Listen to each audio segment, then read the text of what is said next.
Hello my dear students, welcome करता हूं मैं भारत पंचाली और केमिस्ट्री गुरुजी अगेन आप सबका एक बहुत ही ज़्यादा इंपॉर्टेंट वीडियो में। तो आज some basic concepts of chemistry को हम 15 मिनट्स में कवर करने वाले हैं और बढ़िया से इसके फॉर्मूलाज, बढ़िया से इसके कंसेप्ट का एक ओवरव्यू हो जाएगा। आप कभी भी इस चैप्टर को स्टार्ट करने जाओ तो पहले इसको देख लेना, है ना, एक ओवर आइडिया होने लगेगा। और इस लेक्चर के नोट्स आपको मिल जाएंगे totally free of cost on the Telegram channel Bharat Panchal sir. Bharat Panchal sir के नाम से हमारा टेलीग्राम चैनल है, वहाँ पर आपको फ्री ऑफ कॉस्ट इस लेक्चर के नोट्स मिलेंगे जो इसमें यूज़ करूंगा मैं। और अगर आपको बेस्ट नोट्स चाहिए किसी भी क्लास के लिए तो हमारी वेबसाइट है chemistryguruji.com, वहाँ पर प्रीमियम इस तरह के नोट्स आपको डाउनलोडेबल फॉर्म में मिल जाएंगे। तो चलिए स्टार्ट करते हैं some basic concepts of chemistry. तो सबसे पहली बात ये होती है यार, केमिस्ट्री है क्या चीज, पढ़ेंगे तो होता क्या है chemistry. The branch of science that study the preparation, property, structure and composition of a matter. किसी भी मैटर को पकड़ेंगे, हमारी सराउंडिंग में सारी चीजें मैटर हैं, उसकी प्रॉपर्टीज, स्ट्रक्चर, प्रिपरेशन, सब बारे में बात करेंगे। तो वही हमारे पास क्या होती है, केमिस्ट्री हुआ करती है। अब अगली बात है, मैटर किसे कहते हैं बेटा, anything which has mass and occupy space. कोई भी वो चीज मास हो जिसके पास और जो स्पेस ऑक्यूपाई करे। प्योर सब्सटेंस किसे कहते हैं, जिसमें सिर्फ एक ही तरह के पार्टिकल्स हो और अगर अलग अलग पार्टिकल्स भी हैं तो उनका रेशियो बाय मास फिक्स हो। समझ रहे हो, जैसे कि मैं बोलता हूं सोडियम, सोडियम एक प्योर सब्सटेंस है क्योंकि उसके अंदर छोटे छोटे सोडियम होंगे। सिर्फ प्योर का मतलब ये एक तरह के होते हैं। और अगर अलग अलग भी है, जैसे शुद्ध नमक भी बोल सकते हैं, NaCl जो है ये शुद्ध हो सकता है अगर इनका रेशियो बाय मास में फिक्स कर दूं। मिक्सचर क्या होता है, composition of various components is not fixed, मतलब इसमें अलग अलग कंपोनेंट्स को मिक्स करेंगे बट उनका ऐसे रेशियो बाय मास फिक्स नहीं होता। जैसे आपने कभी मीठा पानी बनाना है, एक गिलास पानी का ले लिया, उसमें चीनी मिला देंगे, 1 चम्मच मिला दो, 2 चम्मच मिला दो, 3 चम्मच मिला दो, ऐसा कोई हार्ड एंड फास्ट रूल नहीं है कि आपको इतनी ही चीनी मिलानी है। तो इस तरह के हम लोग क्या बोलते हैं, मिक्सचर। दो तरह के मिक्सचर होते हैं बेटा, एक होता है होमोजीनियस और एक होता है heterogeneous. Homogeneous which have uniform composition, जो पूरा का पूरा एक हो चुका हो। जैसे पानी में आपने नमक मिक्स कर दिया है ना, सोल्ट सॉल्यूशन बन गया, तो बिल्कुल एक जैसा हो जाता है। आप देख के नहीं बता सकते यार ये पानी का पार्टिकल है, ये नमक का पार्टिकल है। ऑन दी अदर हैंड आपने पानी में रेत मिक्स कर दिया तो रेत उसमें मिक्स नहीं होगा, या पानी में आपने ऑयल मिक्स कर दिया तो वो अलग से लेयर दिखाई देगी, यार ये पानी की लेयर है, ये ऑयल की लेयर है। इस तरह के मिक्सचर को हम लोग क्या बोलते हैं बेटा, हेट्रोजीनियस मिक्सचर बोलते हैं। और केमिस्ट्री में एक वर्ड आप लोगों को बहुत सुनने को मिलेगा, दैट इज कॉन्स्टिट्यूएंट पार्टिकल। क्या होते हैं कॉन्स्टिट्यूएंट पार्टिकल, कॉन्स्टिट्यूएंट पार्टिकल का मतलब होता है बनाने वाले, किसी भी चीज को जो बनाने वाले होते हैं। केमिस्ट्री में हर एक चीज किससे मिलकर बनती है बेटा, एम से मिलकर बनती है। क्या मतलब होता है एम का, ए बोले तो एटम, आई मींस आयन, और एम मींस क्या होता है बेटा जी, मॉलिक्यूल होता है। कोई प्रॉपर एग्जांपल की बात करो, जैसे Na और Cl अलग अलग है, दीज आर एटम। अगर ये कंबाइंड हो जाए तो ये बन जाएंगे मॉलिक्यूल, और अगर कंबाइंड होकर डिसोसिएट हो जाए तो ये क्या बन जाएंगे, आयन। नॉर्मल लाइफ का एग्जांपल लेते हैं, एक बाबू है और एक सोना है, दोनों अलग अलग हैं तो वो क्या कहलाएंगे, एटम। अगर वो कंबाइंड हो जाते हैं बेटा तो वो क्या बन जाएंगे, मॉलिक्यूल। और अगर वो कंबाइंड होकर डिसोसिएट हो गए, बाबू पे कुछ चार्ज आएगा, सोना पे कुछ चार्ज आएगा, तो ये क्या बन जाएंगे, ions. And we are science students, we promote breakup, है ना, हमें अच्छा लगता है जब ब्रेकअप हो जाता है। क्यों, क्योंकि हमारा खुद कहीं पैचअप नहीं हो पाता ना, हमें हमारी किताब ही हमारा पीछा नहीं छोड़ती है। चलो कम टू द पॉइंट। अच्छा बेटा आगे हमारे पास आती हैं यूनिट्स। यूनिट्स क्या होती हैं कि किसी भी चीज को मापना है, तोलना है, उसके लिए हमने कुछ चीजें सेलेक्ट की हैं। ठीक है, यहाँ पर हम 7 बेसिक यूनिट की बात करते हैं जो कि बहुत इंपॉर्टेंट है। जैसे लेंथ की यूनिट होती है मीटर, मास की यूनिट होती है किलोग्राम, टाइम की यूनिट होती है सेकंड, इलेक्ट्रिक करंट की यूनिट होती है एम्पियर, टेम्परेचर की यूनिट होती है केल्विन, अमाउंट ऑफ सब्सटेंस की यूनिट होती है बेटा मोल। इस चैप्टर में आप मोल वर्ड बहुत सुनोगे। ल्यूमिनस इंटेंसिटी, ल्यूमिनस इंटेंसिटी का मतलब होता है ब्राइटनेस, लाइक सामने से एक ब्राइटनेस आ रही होगी, या सन होता है ना आजकल, सन की ब्राइटनेस बहुत ज्यादा हो रही है, गर्मियां है, सर्दियों में ब्राइटनेस थोड़ी कम हो जाती है, शाम को भी कमी हो जाती है थोड़ी। तो ल्यूमिनस इंटेंसिटी की यूनिट होती है बेटा कैंडेला, मतलब इसको इस तरीके से मापा जाता है। लेंथ को मीटर में मेजर करते हैं। सर किसी और चीज में मेजर नहीं कर सकते क्या, बिल्कुल मेजर कर सकते हो, फीट में मेजर करती है बहुत दुनिया, किलोमीटर में मेजर करती है, इंचेज में मेजर करती है। बट एक ऐसा यूनिट का मतलब होता है सिस्टम इंटरनेशनल, जिसको सब जगह वैलिड किया गया है।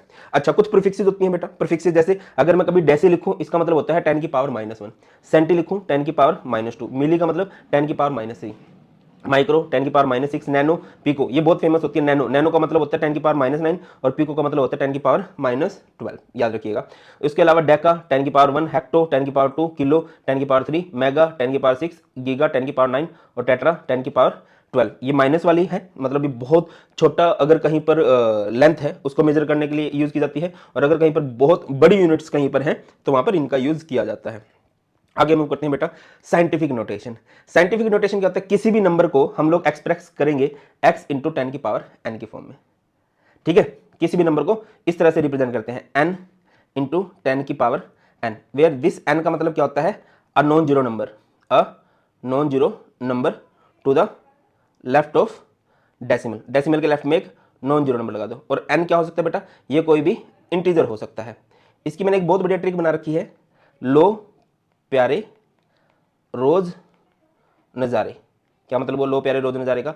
अगर कभी भी मैं लेफ्ट में मूव करूंगा तो पावर p होगी, पॉजिटिव होगी, और अगर कभी मैं राइट में मूव करूंगा तो पावर n होगी, नेगेटिव होगी। एग्जांपल देके समझाता हूं बेटा। जैसे आपके पास दे रखा है 9234 डेसिमल पॉइंट 5। अब साइंटिफिक नोटेशन कहते हैं कि डेसिमल से पहले सिर्फ एक नॉन जीरो नंबर होना चाहिए, तो डेसिमल को इधर लेके आऊंगा 1 2 3, ये हो गया हमारे पास 9.2345। डेसिमल आप किधर लेके गए हो? आप देखो लेफ्ट में मूव किया आपने डेसिमल को, है ना। लेफ्ट में कितने स्टेप चले? 3 स्टेप चले हैं, तो 10 की पावर क्या हो जाएगी यहाँ पर? 3 हो जाएगी।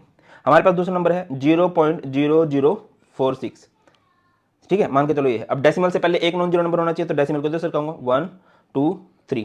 अब की बार आपने किधर मूव किया बेटा? राइट की तरफ मूवमेंट की है। लो प्यारे रोज नजारे, राइट में मूव करते तो पावर माइनस हो जाती है 4.6, और 10 की पावर क्या हो जाएगी यहाँ से?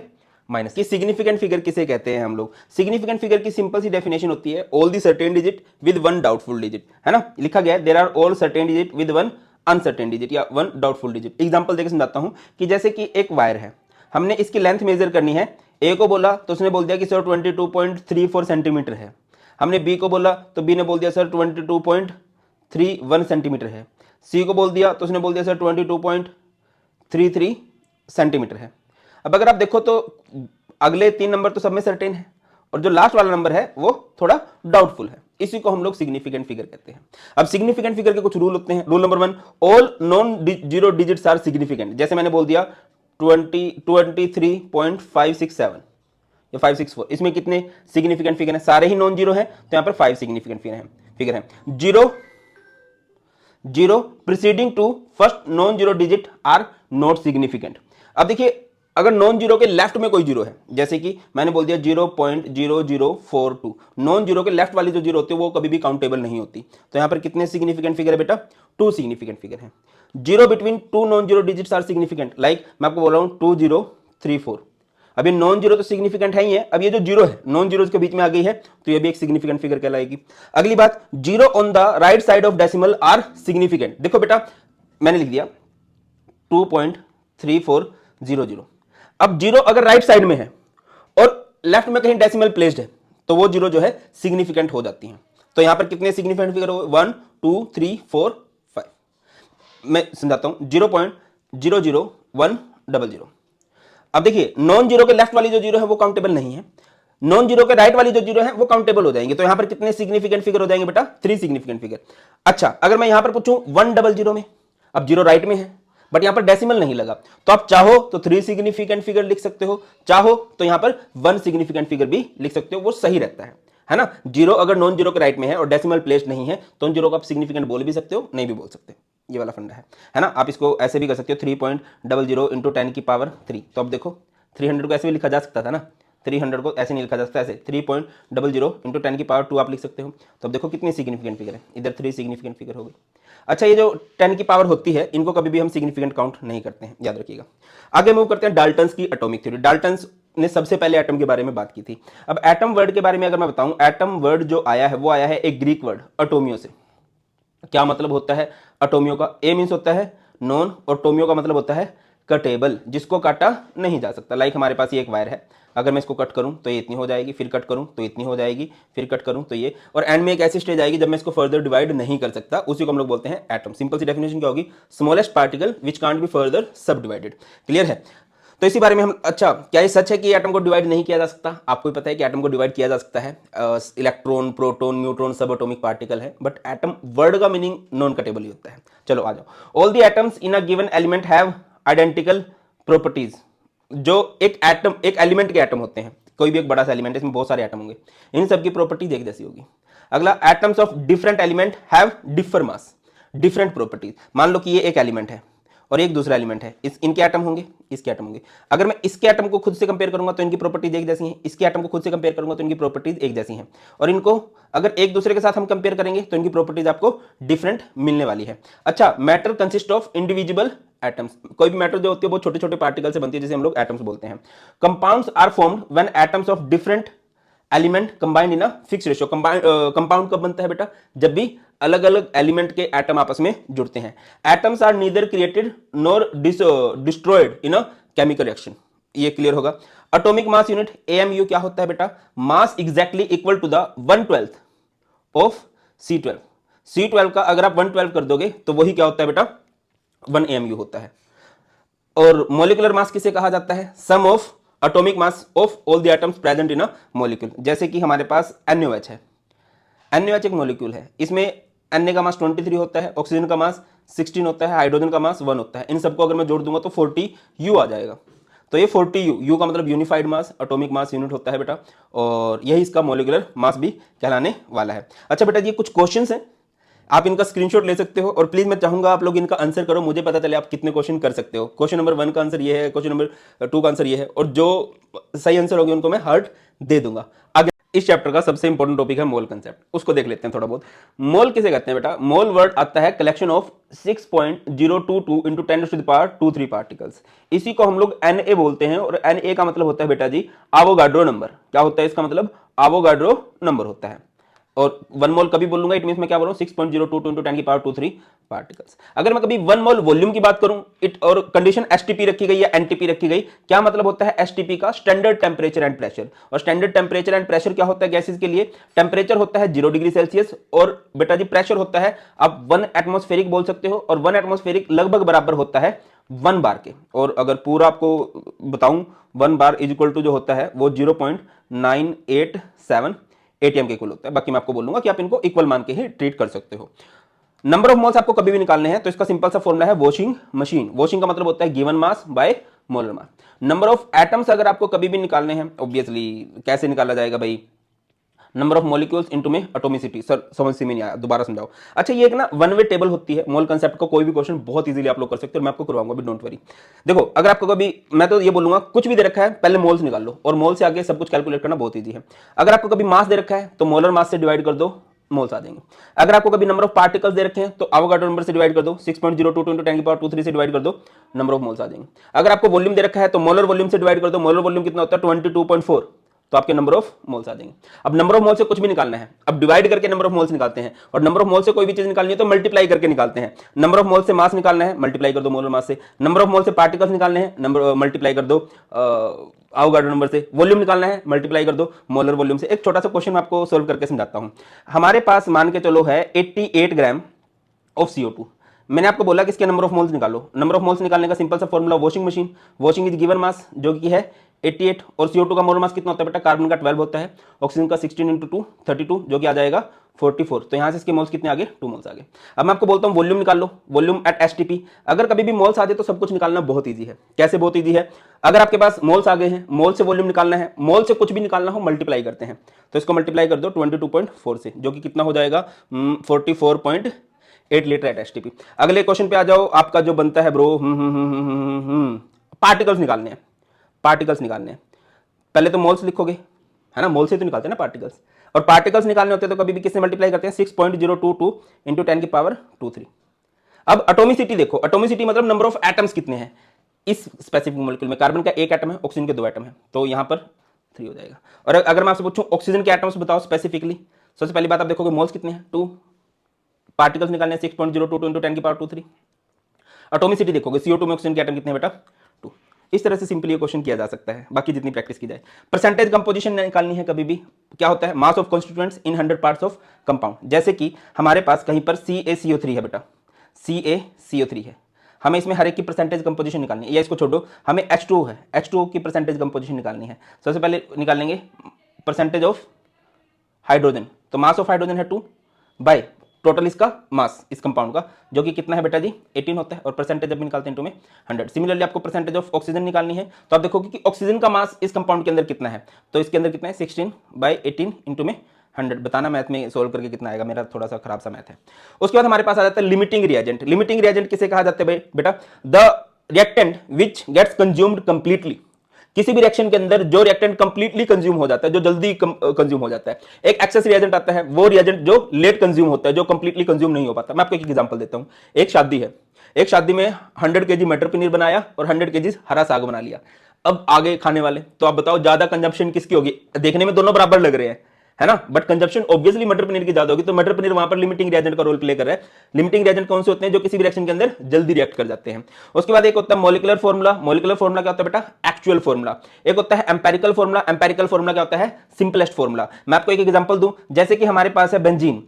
बेंजीन के अगर मॉलिक्यूलर फार्मूला की आप बात करते हो तो इसका मॉलिक्यूलर फार्मूला क्या होता है बेटा? C6 H6। और अगर मैं आपसे पूछूं कि इसका एम्पेरिकल फॉर्मूला क्या है, एम्पेरिकल फॉर्मूला होता है सिंपलेस्ट, है ना, CH। इस तरह से आप लोग बता सकते हो। आगे मूव करते हैं। नेक्स्ट हमारे पास आ जाता है बेटा मोल कंसेप्ट इन कंसंट्रेशन टर्म। तो सबसे पहले हमारे पास आएगा मास परसेंटेज। क्या होता है mass percentage? Mass of solute by mass of solution, और परसेंटेज जब भी निकालते हैं इनटू में 100 आ जाता है। जैसे एक जगह पर ए का मास है 10 और बी का मास है 15, मैं आपको बोलता हूं मास परसेंटेज ऑफ ए निकाल दीजिए, तो फॉर्मूला क्या होगा? मास ऑफ ए जो कि है 10 बाय मास ऑफ सॉल्यूशन, जो कि सॉल्यूशन मतलब दोनों का मिक्सचर 25, और परसेंटेज जब भी निकालते हैं इनटू में 100, तो याद आएगा 40%। सिमिलरली वॉल्यूम परसेंटेज आ जाता है। अच्छा, मोल फ्रैक्शन, फ्रैक्शन मींस होता है बेटा जी रेशियो। किसका रेशियो? मोल्स का रेशियो। अगर आपको, अच्छा इसको हम लोग एक्स से रिप्रेजेंट करते हैं। अगर आपको मोल फ्रैक्शन ऑफ ए निकालनी है तो फॉर्मूला रहेगा number of moles of A by number of moles of solution, A plus B. ठीक है, अगर आपको मोल फ्रैक्शन ऑफ बी निकालनी है, number of moles of B by moles of solution. Mole fraction से रिलेटेड 2-3 बातें बता देता हूं। Mole fraction is a unitless quantity, कोई भी यूनिट नहीं होती इसकी, कोज मोल्स बाय मोल्स है, यूनिट कैंसिल आउट हो जाएंगी। मोल फ्रैक्शन ऑफ सॉल्यूशन हमेशा 1 आती है, और मोल fraction is independent of temperature, temperature dependent property नहीं है, टेम्परेचर का कोई भी रोल मोल फ्रैक्शन पे नहीं होता। ठीक है, जैसे कि मैं आपको बोलूं कि एक सॉल्यूशन है जिसमें एक्स ए आपको दे रखा है 0.4, तो एक्स बी क्या होगा बताइए। अब आपको पता है कि मोल फ्रैक्शन ऑफ सॉल्यूशन कितना होता है 1, आप क्या लिख दोगे? X A plus X B is equal to 1, तो आपको एक्स बी निकालना है, एक्स बी क्या जाएगा? 1 माइनस एक्स ए 0.6 आ जाएगा। अच्छा, 2-3 टर्म सुनने को मिलती हैं, मोलैरिटी, और मोलैरिटी के साथ नॉर्मेलिटी, और उसके साथ मोलैलिटी।